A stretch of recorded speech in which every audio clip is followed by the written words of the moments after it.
hoje, Vinícius, você consegue falar aí do caminho das pedras com mais propriedade, mas obviamente, você já citou isso aqui, todo mercado tem as suas dificuldades, né? Então eu queria que você falasse um pouquinho também, para não falar que tudo são flores, né? O que você viu na sua experiência, né, desse processo da constituição da Marcos e Nossa Consultoria, o que você viu como dificuldade que hoje você apresenta soluções? Olha, eu sou bem sincero com você, a gente teve muita dificuldade, mas assim, o país ele é tão pequeno, a cidade ela é tão pequena que você passa a conhecer pessoas, você passa a fazer muitos contatos rapidamente. Eu me senti assim, eu me senti muito lisonjeado, né? Porque quando eu fui morar lá, eu já tinha contato com o pessoal de corretora, da Regus, eu já tinha pessoas que poderiam me ajudar dentro de banco, entendeu? Então, assim, eu fui um pouco privilegiado. Eu também sou uma pessoa que eu pergunto muito, né? Eu não tenho problema em perguntar. Eu tenho mais vergonha de errar do que de perguntar. Então, por isso que eu pergunto um bocado. Então, eu sou muito comunicativo e eu conheci muita gente ali no dia a dia que conseguiu me ajudar com um ou com o outro. Então, assim, o mercado de trabalho em si, ele foi difícil. Ele foi difícil a gente conseguir a nossa primeira leva de clientes. Mas depois que eu sabia que a partir do momento que eu conquistasse uma quantidade X de clientes, eu sabia que esses clientes iam me trazer mais clientes, entendeu? Porque a nossa forma de tratamento realmente, Isabela sabe, tanto Isabela como Desirê, é cliente em primeiro lugar. Então o cliente manda... Eu no início, era 4 horas de diferença, né? Então, quer dizer, lá a gente é adiantado, era a época do horário de verão, era 4 horas para frente do que aqui. Teve dias que eu fiz reuniões com familiares de 1h da manhã lá. Essa foi a dificuldade, mas eu sabia que todo esse trabalho eu ia ser recompensado. Se eu pudesse dar um conselho para alguém que está indo para Portugal hoje para advogar, eu diria o seguinte: estude, entenda das leis lá, se inscreva na ordem e vai. Porque tem coisas que você só aprende vivendo isso e são coisas minuciosas que, por exemplo, como o Vinícius falou do e-mail, são coisas que você aprende na prática. E seja correto. O conselho serve para aqui também, para o Brasil, porque o bacharel em Direito sai da universidade, a prática é totalmente diferente. E seja correto com os seus clientes. Uhum. Aprenda a dizer a verdade a eles. O advogado ainda é muito mal visto em alguns pontos aqui no Brasil, sabe? Advogado enrola, advogado é isso, advogado é aquilo. Infelizmente, a classe é muito grande, então os poucos que agem de uma forma errada, aí o restante termina... Acaba gerando um senso comum negativo. Mas olha, eu sempre trabalhei muito corretamente, a gente nunca disse nada o que a gente não poderia fazer, o que não poderia conquistar. Para o cliente. Todo cliente que nos contrata, a gente fala dos prós e os contras. Sim. Um pedido mesmo de naturalização portuguesa é uma decisão discricionária do ministro da Justiça. Então, assim, ele pode negar. A gente está lá tudo bonitinho, tudo organizado em termos de documento, tudo, mas é uma decisão discricionária. Ele decide quem recebe a naturalização ou não. Ele tem esse poder. Então, a gente tem que deixar isso previamente avisado ao cliente.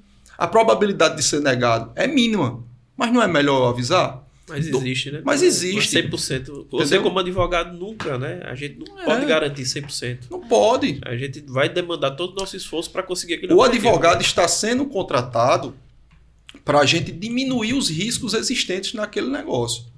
Né? Nelson foi, eu digo aqui porque Nelson foi o meu mentor aqui dentro do escritório, quando eu cheguei como estagiário no escritório. Eu me preparei, ele me preparou aqui dentro para fazer a ordem, né?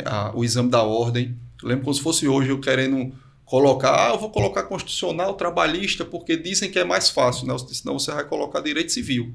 Eu disse, você é louco, Nelson, direito civil é onde tem a maior quantidade de petições. Ele disse, meu amigo, confia em mim, eu estou lhe dando aqui o caminho, vamos, eu lhe ajudo, vamos lá.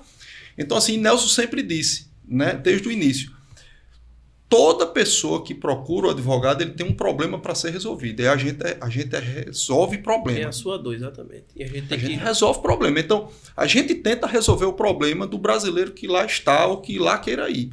E a gente está lá para resolver. Se a gente não puder resolver, com certeza a gente vai dizer, isso daí não é problema. E se não houver a dor, a gente tenta minimizar uma possível futura dor. Exatamente. Eu vou usar aqui um exemplo aqui, que é a própria Isabela, né, do conhecimento, da sua motivação para ir para Portugal, né? Você fez o mestrado lá, mas a sua motivação e a sua imagem, você tinha em mente que poderia vir a trabalhar naquele mercado? Não, jamais. Tanto que eu até já conversei com o Vinícius sobre isso e os meus planos iniciais foram: eu vou estudar, vou para fazer mestrado, se tudo der certo eu fico, se não der certo eu volto.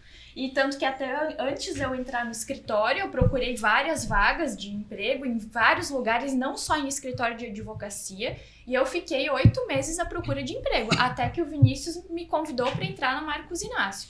Então, assim, claro, tem uma questão um pouco de, não sei se é sorte, mas network, né? De você estar ali dentro do mestrado e conhecer outras pessoas, né? Você ver a competência de outras pessoas. Exatamente. Porque foi o que eu... Quando a gente chegou em Portugal, só era eu e Desirê.